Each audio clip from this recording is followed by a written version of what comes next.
আমরা হচ্ছে ভারতের কংগ্রেস পার্টি মার্ক্সবাদী এমন একজন আমরা মানুষ, লাল ঝান্ডার মানুষ। আমরা ভাঙবো তবু মুচড়াবো না, মুচড়াবো তবু ভাঙবো না। তাহলে কেন আমরা এইভাবে একটার পর একটা দুর্নীতি করবে, চুরি করবে, ধর্ষণ করবে, আমরা সব মুখ বুঝে সহ্য করবে? কেন সহ্য করব? আমাদের যখন বামপন্থী সরকার ছিল নীতি আদর্শ মেনে কাজ করা হতো। কারণ হচ্ছে সেই নীতি আদর্শ হচ্ছে যে গরিব খেটে খাওয়া মানুষ তাদের পাশে দাঁড়িয়ে কাজ করা হতো। এখন আমরা কি দেখতে পাচ্ছি? 2011 সালে শুধু চুরি করছে, শুধু চুরি করছে। আর 2014 সালে নরেন্দ্র মোদী RSS এর পরিচালনা দল 2014 সালে উনি যেটা বলতে চেয়েছিলেন, 2007 সালে রেলমন্ত্রী হয়েছিল মুখ্যমন্ত্রী যিনি আমাদের মমতা, তাকে দেবী দুর্গা আসনে বসিয়েছিল। আমরা কেন চুপ করে বসে থাকবো? মমতা দিকে ভোটটা যাবে আমাদের। যে খেটে খাওয়া মানুষের কথা বলে না, রুটি রুজির কথা বলে না, 26,000 চাকরি চলে গেল, কলকারখানা বন্ধ করে দিল, গরিব মানুষের খেটে খেটে লাথি মারা হচ্ছে, পরিযায়ী শ্রমিকরা বাইরে কাজে যাচ্ছে। আর তারা 26 সালে নির্বাচনে কাজ করবে, ভোটে জিতবে।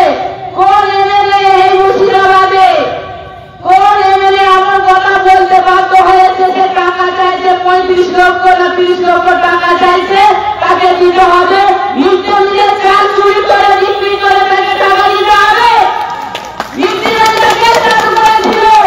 যখন বামপন্থী সরকার ছিল, দুমুঠো খাবারের জন্য স্কুলে যে ছেলে বাড়িতে খেতে পাবে না বলে সেই ছেলে মিড ডে মিল খাবে।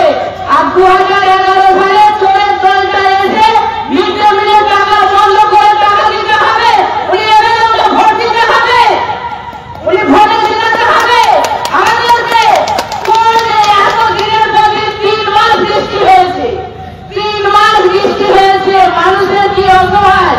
কোন এমএলএ এমপি পঞ্চায়েতের সদস্য পৌরসভা কোন বাড়িতে এসেছিল? ত্রিপল নিয়ে, চালগান নিয়ে বাড়িতে এসেছিল। আর করোনার সময় মোদী সরকার যখন ঘোষণা করেছিল নরেন্দ্র মোদী যে করোনা হচ্ছে ভাইরাস, পিপি জামা পরে সিলিন্ডার কার নিয়ে গেছিল? নরেন্দ্র মোদী নিয়ে গেছিল না? মুখ্যমন্ত্রী যাদের নেতা মন্ত্রীরা নিয়ে গেছিল? তারা মনোমনোগুলোকে নিয়ে বড় বড় হোটেলে টাকা নিয়ে ওরা ফুর্তি করছে। আর আমাদের যুব সমাজ ছেলেরা পিপি জামা পরে ছুটছে তাদের বাড়িতে ওষুধ দেওয়ার জন্য, স্যালাইন দেওয়ার জন্য। তারা ছিল সেই দিনটা মনে করবেন না? 2-3 মাস ধরে দোকান বন্ধ ছিল, মানুষের খাবার ছিল না। কারা পৌঁছে দিত? লুকিয়ে লুকিয়ে এই সিপিএম এর দল, বামপন্থীদের দল, ডিআইএফআই এর দল, এসএএফআই এর দল, তারা এই চাল ডাল ওষুধ তাদের বাড়িতে পৌঁছে দিত। আর যখন করোনার সময় যখন সব দোকান বন্ধ ছিল, তখন মদের দোকান হুড় করে খোলা ছিল, আর মদের দামটা বেড়ে যাচ্ছে। কারা এখন মদ খায়? তখন না বলা হতো সাঁওতাল বাউরিরা মদ খেত, এখন কারা খাচ্ছে? যখন 2011 সালে যখন এলো তৃণমূলের সরকার, তাদের ওজনটা কত ছিল? 30 থেকে 40 কিলো ওজন ছিল একজন সদস্য এমপিদের। আর এখন 70 থেকে 80 কিলো ওজন হয়ে গেছে, পেটে ফুলে ঢোল হয়ে গেছে, 4 চাকা গাড়ি হয়ে গেছে, তাদের আংটি হয়ে গেছে, গলার হার হয়ে গেছে। আর আমার নেতাগুলো লাল ঝান্ডা বয়ে বয়ে, কালো চুল সাদা হয়ে শুনে বসে আছে সব।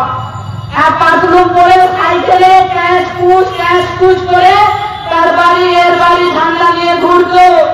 আর বলা হচ্ছে সিপিএম নাকি শেষ হয়ে গেছে, কোটো নাড়িয়ে নাড়িয়ে পার্টিটা। হ্যাঁ, আমি গলা জোর করে বলতে পারি আমাদের লাল ঝান্ডার পার্টিটা কোটো নাড়িয়ে চলে। তৃণমূলের মতন চুরি করে দলটা চলে না, ওদের দলটা চুরি করে চলে, আদানি আপনাদের কাছ থেকে টাকা নিয়ে চলে।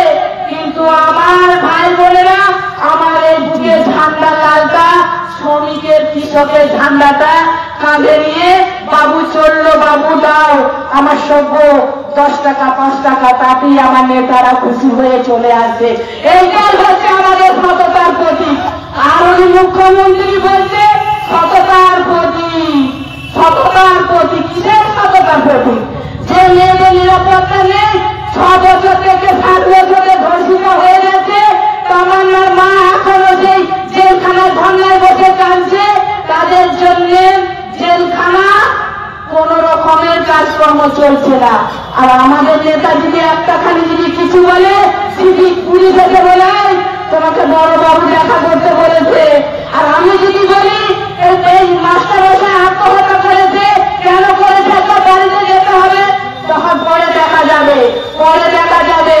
যারা এখানে সিভিক ভলেন্টিয়ারদেরকে শুনে রাখবেন, এই দিনটা কিন্তু এইভাবে থাকবে না। দিন বদলাচ্ছে, লাল ঝান্ডা মারছে, চৌকাট গুলো বড় হচ্ছে, রাস্তার ঘাট গুলো ঝান্ডা বড় হচ্ছে। ওনারা মনে করছে এরকমই চলে যাবে আমাদের দিন। এখন দেখতে পাচ্ছেন না মুখ্যমন্ত্রী কি বলছে, নেচে নেচে বেড়াচ্ছে। আর আমাদের মায়েদেরকে লক্ষ্মী ভান্ডার দিয়েছে। লক্ষ্মী ভান্ডার দিতে আমি মানা করছি না, লক্ষ্মী ভান্ডারটা যাতে বাড়ে সেটা আমাদের দেখতে হবে। আমাদের লক্ষ্মী ভান্ডার মায়েদেরকে 1000 থেকে 1200 টাকা করেছে। কবে ঘোষণা করেছে? 21শে জুলাই। ভাদ্র মাস পড়ে গেল। আমাদের অভাব মাস হচ্ছে খেটে খাওয়া মানুষ, ক্ষেত মজুরা যারা কাজ পায় না, ভাদ্র মাস, পৌষ মাস, চৈত্র মাস, এই মাসে ওদের কাজ থাকে না। তখন উনি 21শে জুলাই ঘোষণা করে দিল 2400 টাকা। কবে দেবে? নির্বাচনের পর দেবে, এখন কিন্তু দেবে না। উনি কিন্তু বড়শি কাটার মতন ঝোলাচ্ছে। এখন যা জিনিসপাতির দাম হয়েছে, আমাদের মা বোনেরা কিনতে পারছে না, রোজ মজুরি নেই।